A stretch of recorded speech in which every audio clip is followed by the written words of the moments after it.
Olá, seja bem-vindo ao canal Paralelo Metafórico. O meu nome é Daniel. Peço gentilmente que se inscreva no canal, caso ainda não seja inscrito. Deixe o seu like, comentário e, se possível, compartilhe este vídeo com seus amigos ou em suas redes sociais, nos marcando no Instagram, o @Paralelo Metafórico.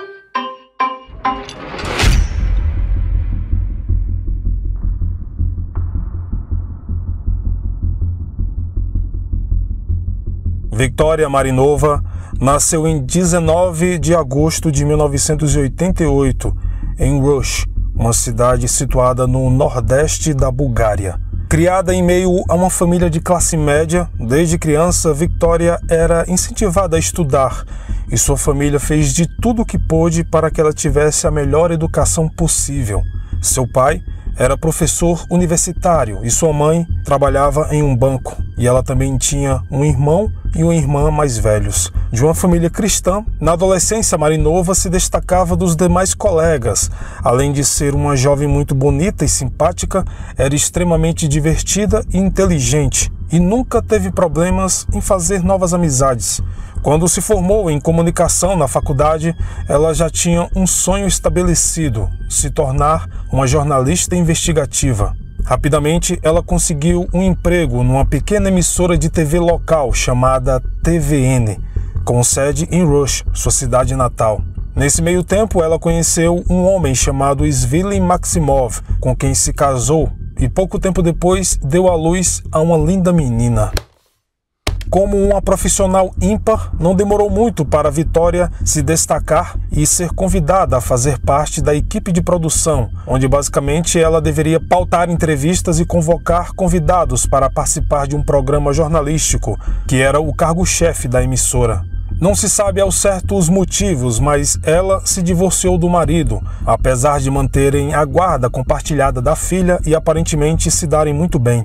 Em alguns meses, Victoria se tornou a diretora administrativa da TVN, onde coordenava vários programas e resolveu estrelar o seu próprio talk show, chamado Detector, onde o foco seria denunciar fraudes no imposto de renda de grandes empresários e políticos de alto nível do país.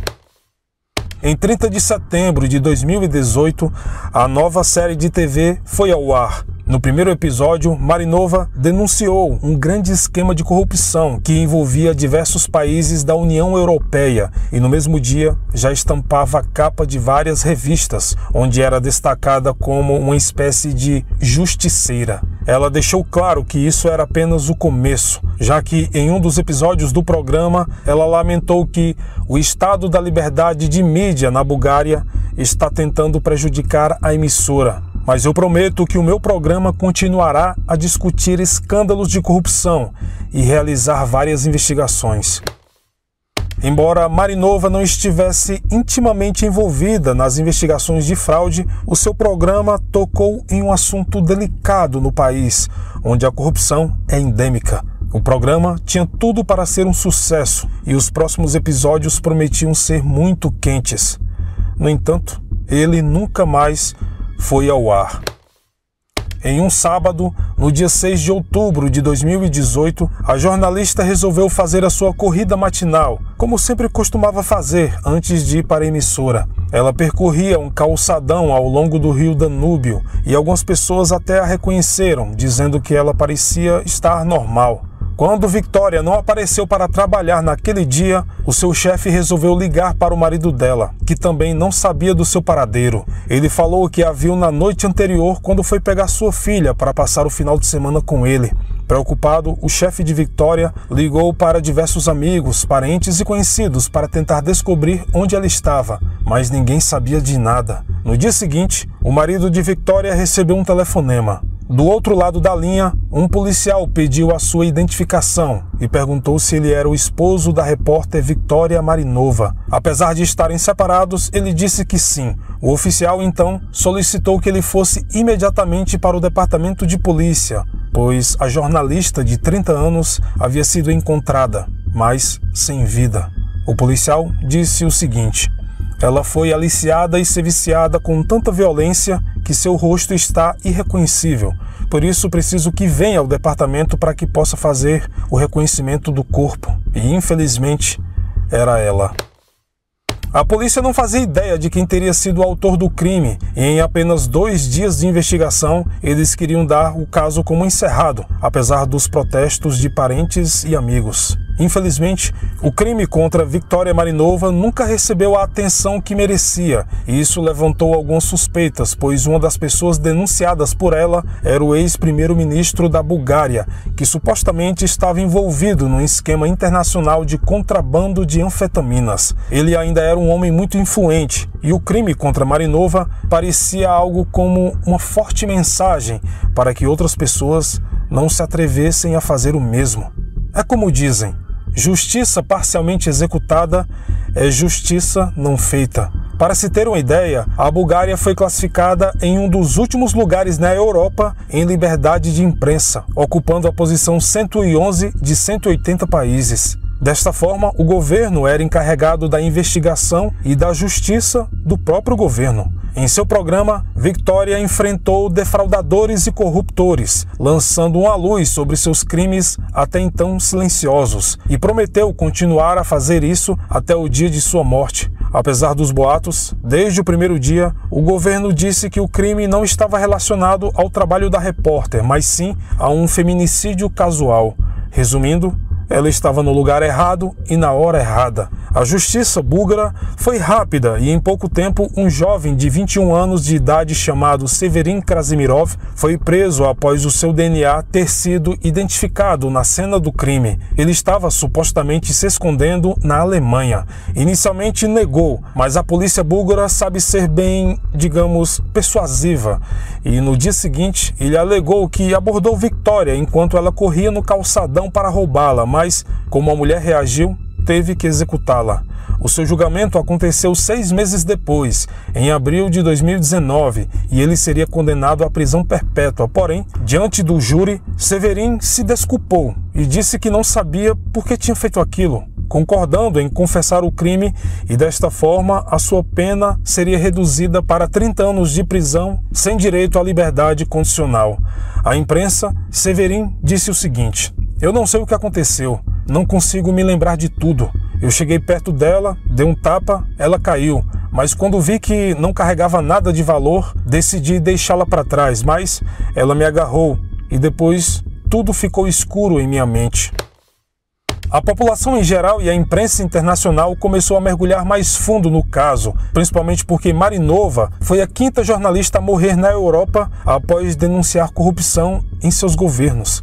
A jornalista sueca Kim Wall foi abusada e partida ao meio em Copenhague em 2017, enquanto cobria a história de um político famoso acusado de lavar dinheiro e comprar um submarino de guerra. A jornalista maltesa Daphne Caruana Galizia foi morta em um carro-bomba 2 meses depois na ilha do Mediterrâneo, enquanto investigava a corrupção de um membro do parlamento.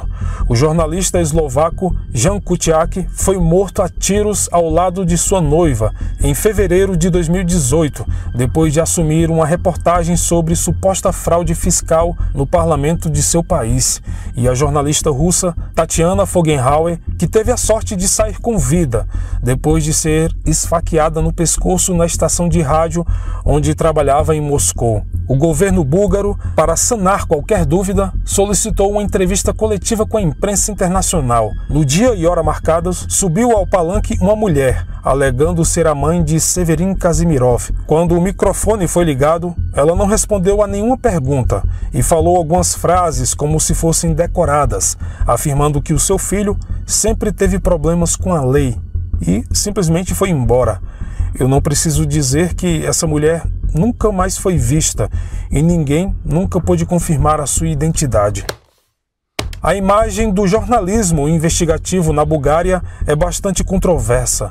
Por um lado, existe uma forte pressão governamental e corporativa sobre os donos da mídia e a própria mídia. Mais e mais tópicos se tornam tabu todos os anos. Demissões sistemáticas de jornalistas são muito comuns. Para a imprensa, o marido de Victoria disse o seguinte: "Eu não confio na versão dada pelas autoridades sobre um suposto crime aleatório. O cara estava bêbado e sob influência de drogas, e como ele mesmo diz, que não consegue se lembrar o que exatamente aconteceu, isso torna tudo muito suspeito. É uma história muito conveniente, que pode ser manipulada à vontade pelas autoridades." Victoria foi uma das poucas na Bulgária que falou sobre esse assunto, conectando pessoas muito poderosas que tinham todos os motivos para calar a sua voz. Certamente é um momento perigoso para ser jornalista na Bulgária, ainda mais se você for mulher. E o assassinato de Victoria Marinova é o exemplo mais recente deste fato horrível. Dizer que a sociedade da Bulgária está profundamente dividida é um eufemismo. O patriarcado e a misoginia são desenfreadamente normalizados em muitos aspectos da vida pública e privada naquele país. A Bulgária, por si só, é um país que oferece proteção mínima às vítimas de violência de gênero. A violência doméstica não é criminalizada, a não ser que a mulher seja morta, o que significa que as autoridades não podem iniciar uma investigação ou mesmo prender um agressor até que a vítima esteja em um caixão. As leis não criminalizam casamentos forçados e nem atos explícitos de abusos psicológicos ou perseguição. Devido a isso, após a morte de Marinova, uma vigília foi organizada em Sofia, capital da Bulgária, onde dezenas de mulheres apareceram com cartazes e realizaram um protesto silencioso. Em um dos cartazes, algumas palavras colocaram a morte de Marinova em um patamar mais humano do que político. Afinal, independente das motivações do crime, Victoria era apenas uma mulher. Em um dos cartazes dizia o seguinte: "Não quero acender nenhuma vela. Quero medidas eficazes para reduzir a violência contra as mulheres. Estou aqui porque tenho medo quando ando sozinha no escuro."